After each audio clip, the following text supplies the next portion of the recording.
жас жұбайлар мындай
Кутмандуу кечиңиздер менен достор, биз бүгүн Кыргызстандагы аш тойлордогу чыгымдарды бир аз азайтабызбы же ушинтип дүңгүрөтүп эле той өткөзүп жүрө беребизби? Ушул тууралуу сүйлөшөбүз. ОД Азаттык плюс. Ал эми менин жанымда турган кыз менен тааныштырып коем. Бул Элиза Кененбаева, мындан ары Азаттык плюстун жаңы алып баруучусу. Эфирден алыстабай туруңуздар. Азаттык плюстун студиясында ар 10 мүнөт сайын өзлөрүнүн жаңы идеялары менен коноктор болуп турат. Жана бүгүн биздин коногубуз Жогорку Кеңештин депутаты Равшан Жээнбеков. Саламатсызбы агай?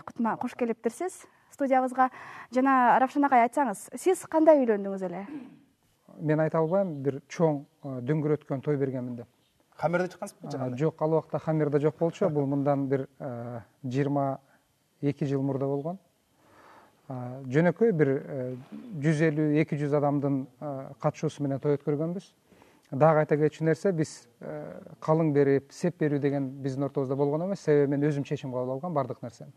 Колубуздан келишинче чыгашаны азайтып, андан көрө бир пайдалуу, жакшынакай нерселер жасайлы деп, ушул өтө жанагы силер айткандай дүңгүрөткөн эмес, жөнөкөй той берип, жөнөкөй үйлөнүү тоюн жасаганбыз. Равшан мырза, азыр ушул парламентте көтөрүлүп атпайбы ушул маселечи? Аш тойлордогу чыгымдарды азайтуу боюнчачы? Ошол эмне болуп атат азыр ушул мыйзам? Бул сунушталдыбы же азыр? Бул мыйзамдын ээси Каныбек Осмоналиев деген депутат, ал киши Ар намыс фракциясынын депутаты болуп эсептелет. Бирок азыркы күндө мыйзам Жогорку Кеңешке кире элек. Ошол адам мыйзамды даярдап бүтүп атса керек. Мен кайсы деңгээлде турат, азыр аны билбейт экенмин. Ал эми сиз кандай деп ойлойсуз? Азыркы аш тойлор кандай өтүп жатат? Тойлорго көп акча сарптаган бул туурабы? Тойлорго көп акча сарптаган туура эмес. Бул бүгүнкү күндөгү биздин кыйын абалыбызда бир маанисиз, максатсыз нерселерге көп акча кетирүү бул биздин коомубузга, мамлекетибизге бир топ зыяндарды алып келип атат.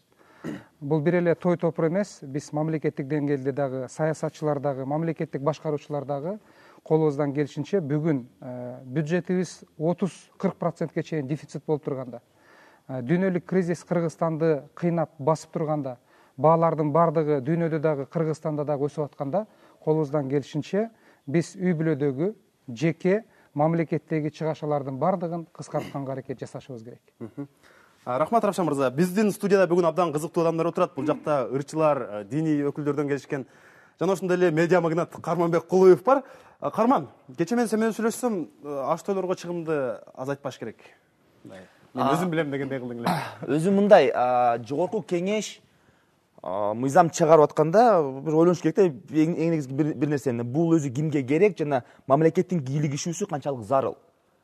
Аш тойду кандай өткөрөт, буну ар бир киши өзү эле чечип алса болот. Кааласаң дүңгүрөтүп өткөр, кааласаң эч кимди чакырба, кааласаң өткөрбөй эле кой. Бирок канчалык деңгээлде буга мамлекет кийлигише берсе, ошончолук деңгээлде биз эмнеге мамлекет кийлигишип атат? Биз элге ишенбей атабызбы? Эл эмне, малбы? Өзүнүн акчасын өзү сарптай албаган. Эмне үчүн мамлекет келип айтыш керек? Жок, сен деген туура эмес акчаны куротуп атасың, сен куротпо, мамлекет муну көзөмөлдөйт. Мамлекет ким билет? Ким? Мисалы сиз ойлоп атасызбы, мисалы баягы той өткөрүп аткан кишиге караганда Жогорку Кеңештин депутаттары элдин абалын жакшыраак билет деп. Андай эмес. Анан кийин баягы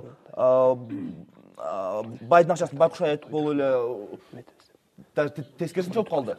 Депутаттар той өткөрүш проблема эмес депутаттарга.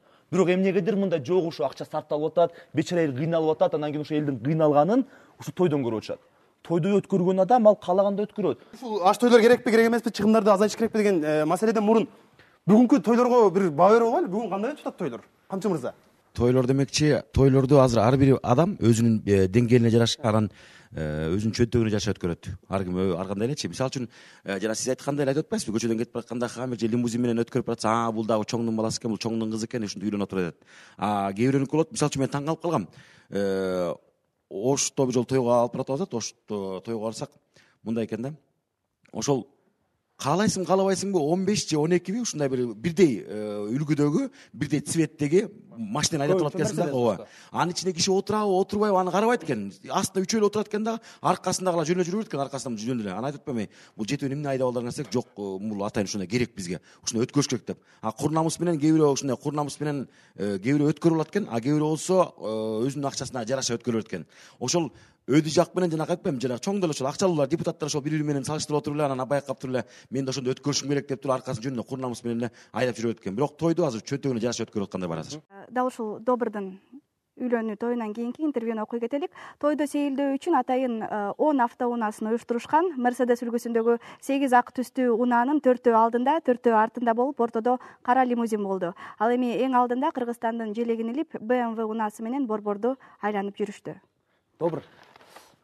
Ушундай интервьюларыңды окудук. Сүрөттөрүң менен Кушпоңбек болсун биринчиден, мындай экрандан кутуктайлы сен. Анан биз чөдөккөдө болуп калдык. Болосо келип сен тоюңду тартат элек. Айтсаң, канча акча кетти ушул? Машиналарды ким жалдайт өзү тойдочу мындай? Жана машиналар келген, бул машиналар бул досторумдан белек болгон баары. Анткени досторум көп.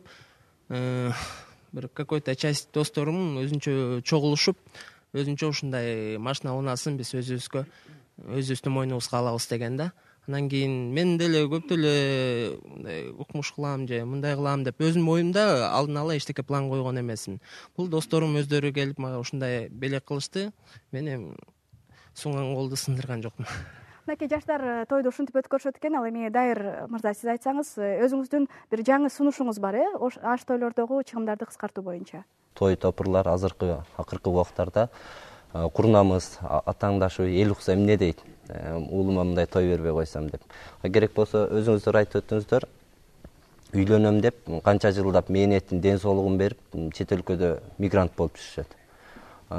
Тойдогу эле тамак ашты, тамак аштын не деген түрүн бербейт? 8-9 түрүн берет. Сиз айтып атасыз, дыйкандардын продукциясы каяка өтөт деп. Эгерде ошол продукциянын жөнү желбейт, ал тойдо желбейт. Биринчи тамак келет, экинчи, үчүнчү, төртүнчү тамак келет. Барып сатып алат да анычы. Жок, бул жерде продукция. Эгер сиз үйүңүздө болсоңуз, сиз жебеген нерсени албайсыз. Азыр карман, жак сатып аласыз барып. Жешеби? Камчы байке. Тойдо көп жүрөсүз да. Сатып алынат да турабы? Биринчи, экинчи, үчүнчү тамак анан жейби, жебейби, эмне эле кийлигишип атасыңар? Кааласаңыз жебесиңер. Башка салыштырмалуу кыргыздын ашказанына таң калса болот. 6 сааттын ичинде мен ушундай бир тойго кабыл болгом. Ала турган бала өзү японец. Анан кыргыз кыз болчу. Экөө үйлөнүп атат. Анан тоюн алып барып атсак көрүп атпайсызбы? Алып барып атсак, ошо японецтер таң калат. Биздин 1 айлык бюджетти силер 6 саатта түгөтөт экенсиңер дейт. Кыргыздын ашказанында мындай болот экен. Биринчисин алып келгенде жанагы салат ар кандай коюлуп атпайбы? Сиз айткандай эле ал 9 түрүнчү. 9 түрүн жанагы суусундук баарын коюлуп, ошонун баарын жеп өтөт экенбиз. Анан экинчиси, анан үчүнчүсү ошонун баары татынакайлы кетерде жада калса 5 бармак жеп бүткөндөн байкап көрсөңүз, той бүткөндөн дасторкон таза болуп калат. Ошонун баарын жада калса жөн кетпей пакетке да салып кетип атпайбы? Ал жебилбегенде каяка кетет, анан желет, катып эле желет. Мисалы үчүн ысырапкорчулук болуп атат. Жөндөн жөн эле ал тамакка да убал биринчиден. Экинчиден тойго эмне бата алам деп той кылышат да. Ошо сиз тамада болуп жүрөсүз, тойдун акырында бата берген кишини көрүңүз. Бата турмак бирин-бири укпайт. Ар жерге да ар кандай, ошто намыс үчүн да достор көтөрөт экен. Дайыр, айтсаңыз, ал эми сиз өзүңүз кандай кылып өткөрөсүз? Кеминде $15,000 кем эмес акча кечки 8ден 11ге чейин жоголот. Баягы адат болуп калган, кереги жок чүпүрөк сапырактар бар. Биринен бири тегеренип акыр кир деп жоголот. Ошолорду кемитип, андан көрөк карызга батып той өткөргөндөн көрөк, ошо үйлөнүп аткан